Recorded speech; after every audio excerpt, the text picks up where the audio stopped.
Well, guys, I lost my blue belt debut, unfortunately. I drove 7 hours out to Atlanta, um, coming off a two gold medal streak at white belt. The stand up for this match was whatever. I kind of just didn't have the initiative. I wasn't taking initiative. I didn't have that fire to go for it. There was no gap in skill when it came to the stand up. The thing with this tournament was I didn't have my coach with me, and I think having him there to pump me up does make a difference. This was my first time competing without him in an actual tournament. And another thing was we didn't have mats, so I didn't get to do a proper warm up.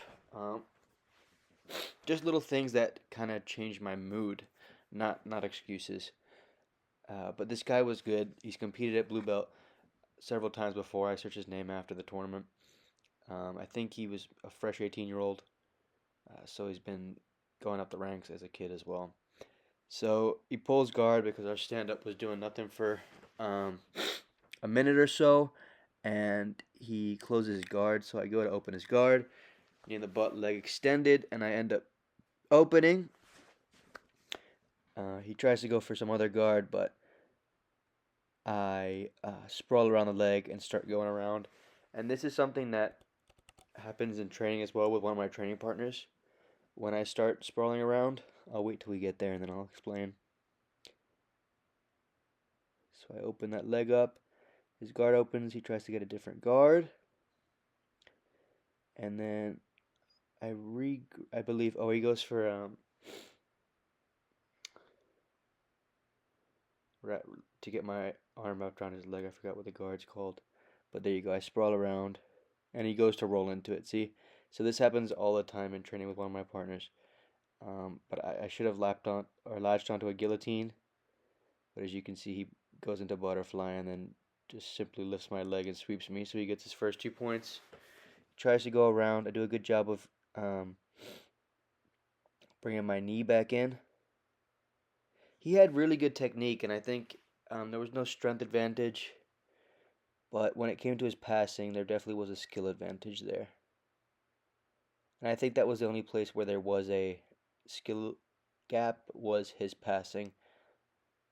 I definitely don't have passing like his, which is something I need to work on. So he gets the points for passing. I get him back in my guard. He's getting all these advantages, I think, from almost passing and then me getting my knee in. So now he completely passes. Sorry, he got the 2 points for the sweep. He gets 3 points for the pass now. And then he gets knee on belly right here.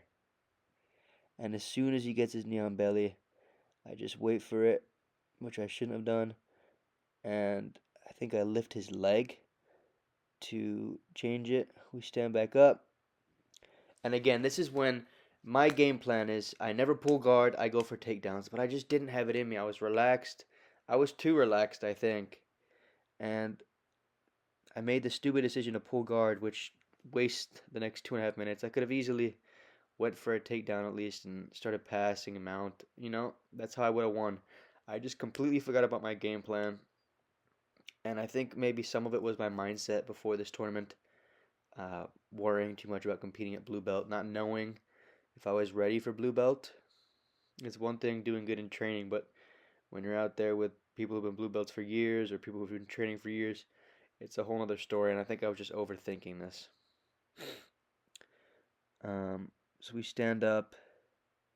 He starts trying to smash pass. I think it's this over under grip, but I'm framing on his hips.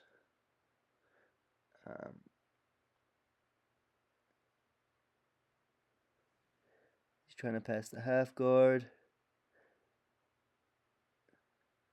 If I got some better grips on his lapel or some over under grips, overhooks, underhooks, it could have been a different story with my butterfly guard. But he did a good job of keeping my hands busy on other things.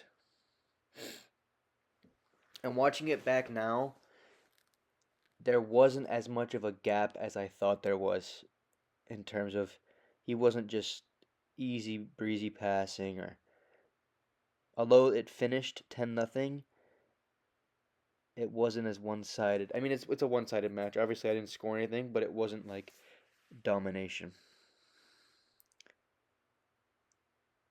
I go for a buggy choke, but I kind of half-assed it. I didn't go to grab my shin to pull it in deeper.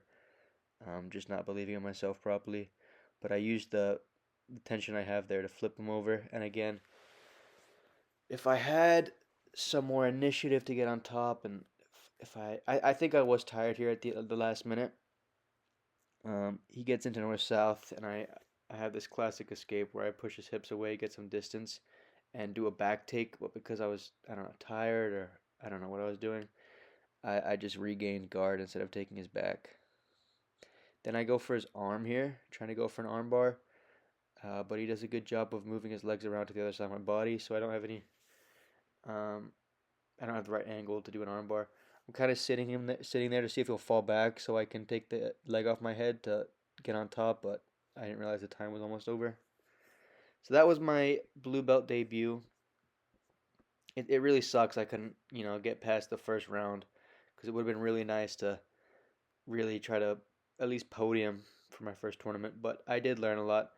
Now at this higher level, I have to game plan and I have to stick to my game plan. And not game plan for individual people, but know what I'm good at and stick with what I'm good at. Don't get comfortable in these new positions that I play with in training. I appreciate you guys watching, and we'll move forward.